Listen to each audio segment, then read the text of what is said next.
Now look, I understand that not every World Championship is as prestigious as a WCPW title. Fun fact, the only criteria you have to meet before your belt becomes a World Championship, you just have to call it a World Championship. Job done. Thing is, despite the odd bit of nonsense booking, the world titles in WWE, the WWE Championship and the World Heavyweight Championship, they've both meant a lot and deserve champions who can carry them to glory. The Rock, John Cena, Steve Austin, Ric Flair, Hulk Hogan, all look right at home with gold around their waists. These guys, not so much. These are the guys for whom wearing either of the big belts never felt quite right. More like a little boy wearing his father's clothes and making him late for a big meeting at the office, and so now he drinks in his car in the evenings and it's your fault. I'm Adam from WhatCulture.com, and here are the 10 worst world champions in WWE history. Number 10, The Big Show. The Big Show is a tall boy, best known for being the star of sensational cinematic spectacular Knucklehead and also some wrestling. The Big Show has always been so tall that I genuinely think you could hollow him out and build studio apartments in him, but for some reason he's never made a good WWE champion. His first WWE title win came after he was plopped into the Survivor Series main event by surprise in 1999. Surprise! It's the big lad from next door, you have to play with him now. His run wasn't great, having a bad match with the Big Boss Man at Armageddon after a baffling feud about Show's dead dad before losing the belt on Raw to Triple H. He won the belt 3 years later at Survivor Series again, beating Brock Lesnar and holding the belt for a mere month. He then held the World Heavyweight belt twice, the first time at TLC 2011, losing it seconds later to a cashing-in D-Bry. The next and last world title reign for the Big Show ended when he lost the belt on SmackDown to Alberto Del Rio after 2 defenses against Sheamus, one of which featured a bizarre comedy big chair. Oh dear. Number 9, Dolph Ziggler. Now this is just a sad story. Ziggle Piggle Puddle Pops, as I now insist everyone calls him, held his World Heavyweight Money in the Bank briefcase for 9 months before finally cashing in on Alberto Del Rio the night after WrestleMania 29 to a giant ovation.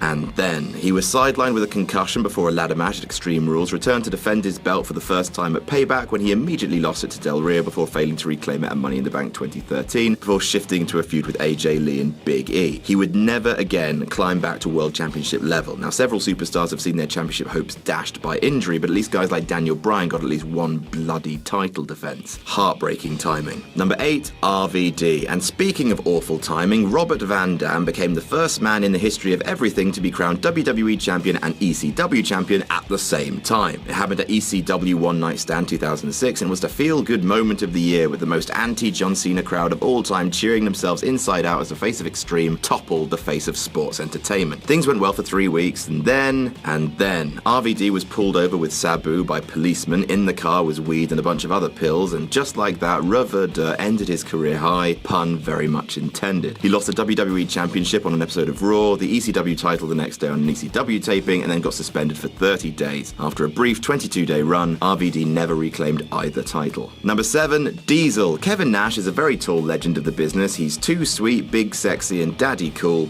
but as WWE Champion, Diesel, he was not so much. He won the belt in grand fashion, pinning Bob Backlund in 8 seconds on a house show in Madison Square Garden. After that, he'd hold the belt for almost a full year, which sounds really great, but no. See, that just happened to be a very, very bad year for WWE in business terms. With Diesel on top, wrestling top-notch matches against, for example, Mabel at SummerSlam, that is a tasty milkshake, house show attendance dropped significantly, so much so they had to stop doing B-shows for a while, meaning a lot of mid and lower card wrestlers lost out on a payday. Diesel's limited drawing ability became a joke in the industry, with WCW officials wondering how much longer can the WWF run on Diesel power. Finale. Number 6, Chavo Guerrero. Chavo Guerrero, or the other Guerrero as he'll probably always be known, is a wrestler that would be recognized as being much better than he was if he didn't share a surname with one of the greatest to ever step into a ring. While Eddie eventually reached the mountaintop to claim WWE Championship gold, the only world title Chavo would hold in WWE would be an ECW Championship, which by 2008 had lost a lot of its prestige. He would successfully defend it twice against CM Punk, good start, and then he'd lose it in 8 bloody seconds to Kane at WrestleMania 24. While Daniel Bryan proved that it's possible to come back from such a crushing loss at a WrestleMania, Chavo would never again touch WWE World Championship gold. Number 5, Rey Mysterio. Despite being a small guy in Vince McMahon's WWE, which is like being a dead guy in a marathon, Rey Mysterio, the master of the 619 and noted Booyaka enthusiast, managed to accrue 3 world championships during his WWE career. Unfortunately, all of them were fairly pants. His first came when he won the World Heavyweight title in a 9-minute triple threat at WrestleMania 22. The reign lasted 3 months, but he was then jobbed out to big dudes for the majority of that time and managed only 1 clean pay-per-view defense. The second reign came in 2010 when he beat beat Jack Swagger. That only lasted for 1 month this time. Finally, Ray won his first and his only WWE title in 2011 after CM Punk walked out with the belt at Money in the Bank. That reign lasted about an hour and a half before John Cena wrestled him for the title he just won and pinned him. John Cena is a babyface. Number 4, Ezekiel Jackson. Look, let's just preface this by saying in Lucha Underground, Big Rick was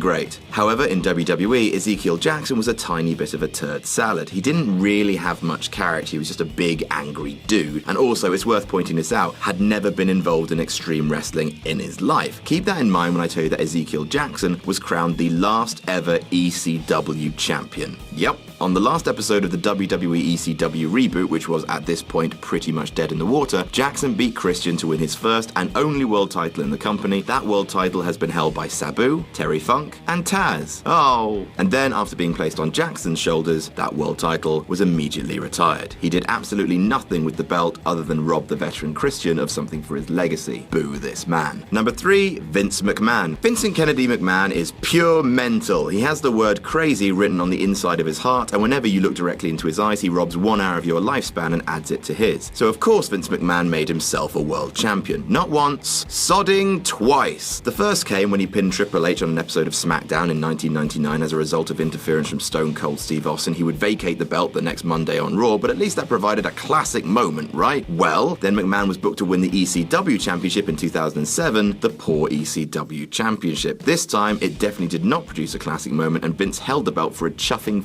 35 days before losing it again. Number 2, Jack Swagger. What is there to say about Jack Swagger's World Heavyweight title run? He cashed in 2 days after he won the briefcase at WrestleMania 26, beating an injured Chris Jericho to claim his only world title. His reign lasted 84 days, and in that time he did beat Randy Orton to retain it, but at no point during his run did he really look like a world champion. He was green. He didn't carry himself like a champion. His promos were homeopathy levels of weak. His win-loss record was only 5 wins and 12 losses. He just didn't have a champion's swagger, ironically enough. He only had 2 successful defenses on pay-per-view, and one of those came about because he intentionally disqualified himself. He dropped the title to Rey Mysterio, failed to reclaim it, and immediately plummeted down the card. And number 1, the Great Khali. Because, I mean, come on. Just come on now. The Great Khali, the man who knew only one wrestling move, and that was a karate chop that moved slower than erosion. He had 2 gimmicks, tall and the word "Rah!" After being on TV long enough for everyone to clock this big man could not wrestle, Khali won a 20-man battle royale to win the World Heavyweight title recently vacated by the injured Edge. And so began a series of bad times. A 7-minute title defense at the Great American Bash that was so slow it looked like it took place under water. A SummerSlam World title defense that ended in a DQ, and then he dropped it a month later. It was awful. It was just awful, guys. And that's our list. Did we miss any out? Tell us about it in the comments. Don't forget to like, share, and subscribe. You can follow me on Twitter here. I'm Adam from WhatCulture.com, and I'll see you soon.